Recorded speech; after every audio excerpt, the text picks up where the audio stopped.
GE built a $12,000 portable ultrasound machine for rural China. Then they brought it back to the United States and disrupted their own $100,000 product line. That wasn't a mistake, that was a revolution in reverse. The future of innovation isn't being built in Silicon Valley, it's being built in the places Silicon Valley ignores. And if you're not paying attention, your competitor already is. Hello, my name is Todd Hagopian, the original Stagnation Assassin, and the author of this book, The Unfair Advantage Weaponizing the Hypomanic Toolbox.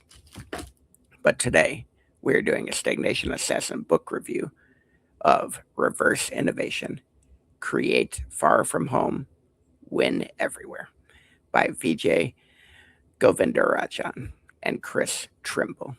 So get ready for a hard-hitting, bold, relentless review of this paradigm-shifting strategy book and whether it deserves a seat in your war room.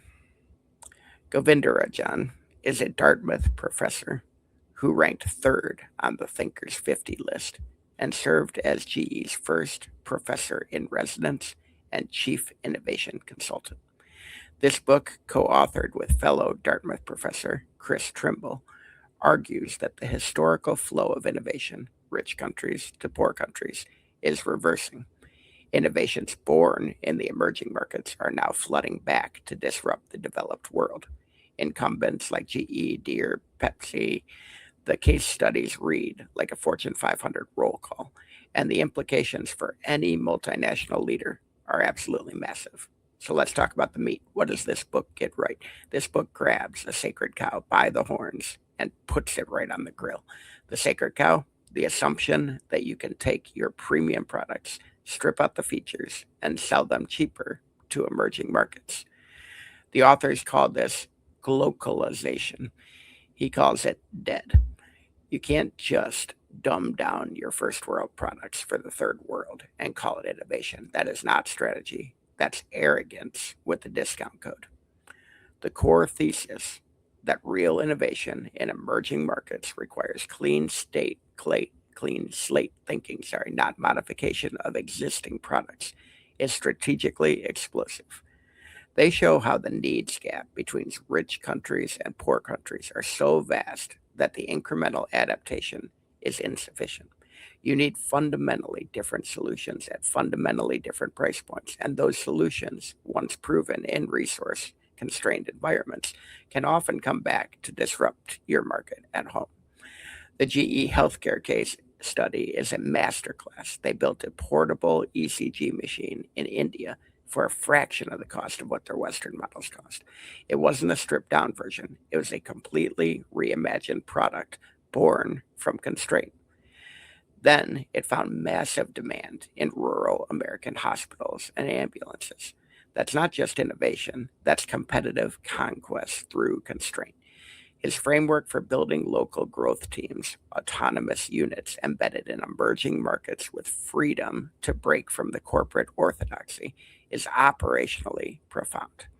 I've seen firsthand how Fortune 500 dominant logic crushes emerging market potential. The mothership's processes, metrics, and approval chains are designed for mature markets. Applying them to India or China is like forcing a Formula One car down a dirt road. The dominant logic doesn't just slow down emerging market growth, it strangles it directly in the crib. The book is also refreshingly honest about the organizational barriers. The authors don't pretend that this is easy. They acknowledge the political warfare, the resources battles, and the fundamental tension between protecting existing revenue and investing in uncertain futures. And that's real operator talk. But let's talk about the murder board. Where does this book get wrong? Because every revolutionary book does have room for renovation. First, this book reads like a business school textbook more than a battle manual. The case studies are thorough, but occasionally drift into academic repetition.